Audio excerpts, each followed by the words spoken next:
Hello everybody, you're welcome back again to the Reggae Appreciation Society.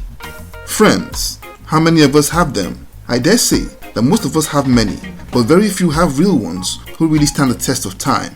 The music industry, reggae included, can be a very treacherous place in which friends often turn to foes, like Jack Cure and Pop Can or Barrington Levy and Eka Mouse. But amidst the gloom and many bad examples out there, you have the exemplary bond and brotherly love between Buju Banton and Stephen Marley as pristine evidence that true friendship still exists. The bond between these two guys and best of friends is probably the longest running that I've seen in the world of reggae music. It began at a surface level association more than 3 decades ago between two teenage musicians and grew into an unshakable brotherhood that seen each man lend each other incredible moral support in the darkest of times, as well as seeing both Rastas celebrate and support each other in victory with genuine joy. When Buju Banton was facing the prospect of a life sentence upon his arrest for narcotics charges in 2009 and held behind bars during his trial, it was none other than Stephen Marley who put up his own home as collateral for Buju's bail, despite many people warning him that Buju might escape bail and put him in trouble. Most times, when covering the relationships between artists, it's almost always the negatives that's all over the news. So I just figured that an injection of some good vibes and positivity was needed, and the enriching tale of these two pals deserved to be told. So without further ado, let's take a look at the inspiring friendship of Buju Banton and Stephen Marley. Before these two kings became best friends in the early 90s, they were two kids from two very different backgrounds. Stephen Marley was the second son of Jamaican legend Bob Marley and a member of the Grammy Award-winning group Ziggy Marley and the Melody Makers. Buju, on the other hand, was the son of a labourer father and a mother who sold stuff at her little stall at a roundabout at Barbican Square in Kingston. Young Gargamel grew up worlds apart from the Marleys and their reggae royalty, but at the age of 7, young Buju had an encounter with the Tough Gong himself, a sign about his future relationship with the Marleys.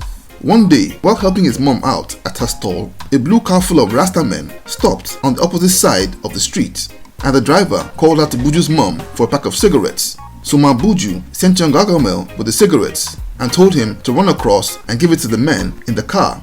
He did just that, exchanged the pack for some cash, turned around and ran to go back to his mother. As the crowd began to form around the car and people began to say, "Wow, that's Bob Marley," before the car drove off. Fast forward 12 years later, Buju Banton had gone from a 12-year-old kid begging to freestyle at sound system gigs to having the biggest selling album in Jamaican history with Mr. Mention in 1992.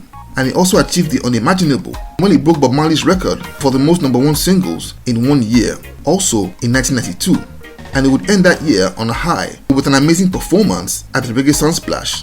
And it was at that event that Buju for the first time met Stephen Marley backstage, and the pair would strike up a good rapport. The pair would meet again at 1994's edition of the Reggae Sunsplash as headliners of the event, with Buju as a solo act and one of the biggest names in Jamaican music, and Stephen as a member and creative dynamo of Ziggy Marley and the Melody Makers.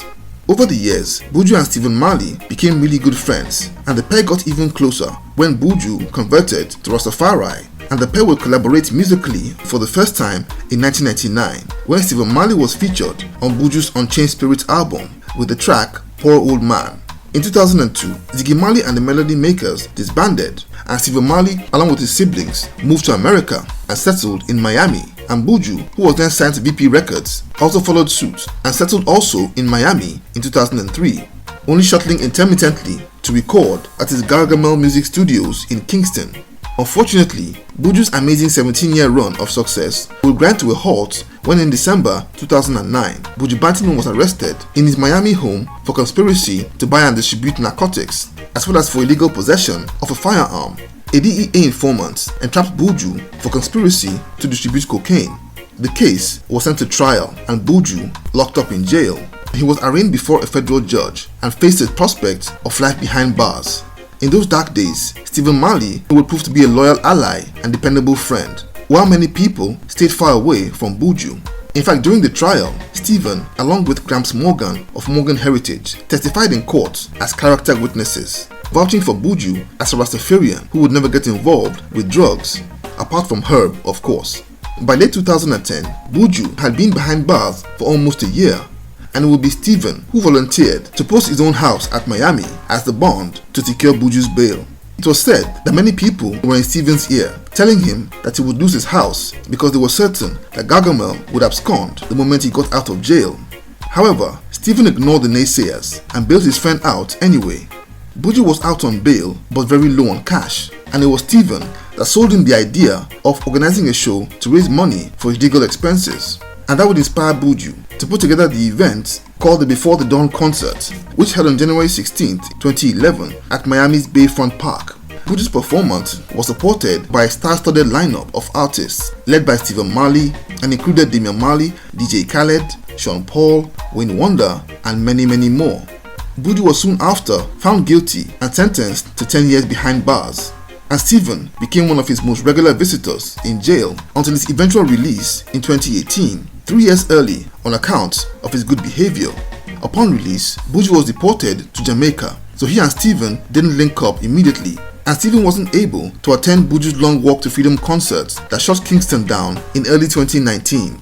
However, the two bosom buddies soon had a major emotional reunion a few months later. While Buju was behind bars, Damian Marley has started the Welcome to Jam Rock cruise, a 6-day chartered trip on a cruise ship that featured live musical concerts from Jamaica's biggest stars that was launched in 2014. During Stephen's visits to Buju, he told him all about it, and Buju would often dream of taking part in it once he was out of jail.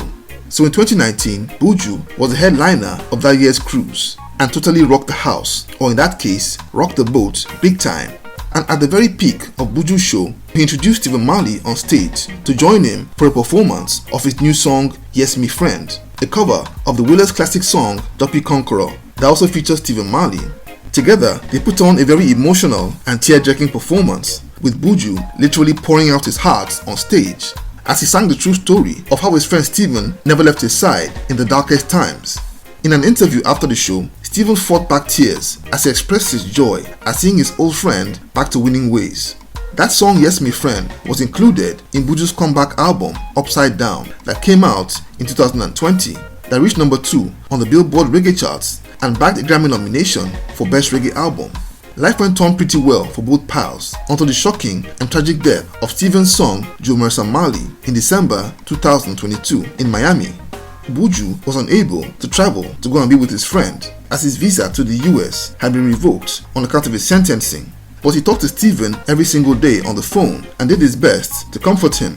And when the Marley family held a birthday celebration in 9 Mile, St. Anne, Jamaica, in honor of Joe Marley, Buju would play his role as one of the headliners and performers at the event. Stephen would pour out all his grief into the making of his next album that became 2023's Old Soul, and he featured Buju on a track called Thanks We Get. That's one of my favorites from that compilation.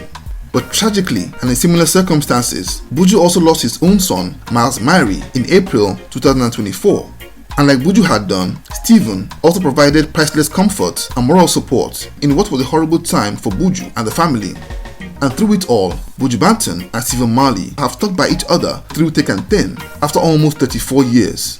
It's often said that if you have just one good friend, you are luckier than most people, and genuine friends are really hard to find. And that's why the exemplary and enduring friendship of these two guys is really something to celebrate and emulate. So there you have it. Thank you for watching the video today. Please leave a like, subscribe, and until next time, Jah bless.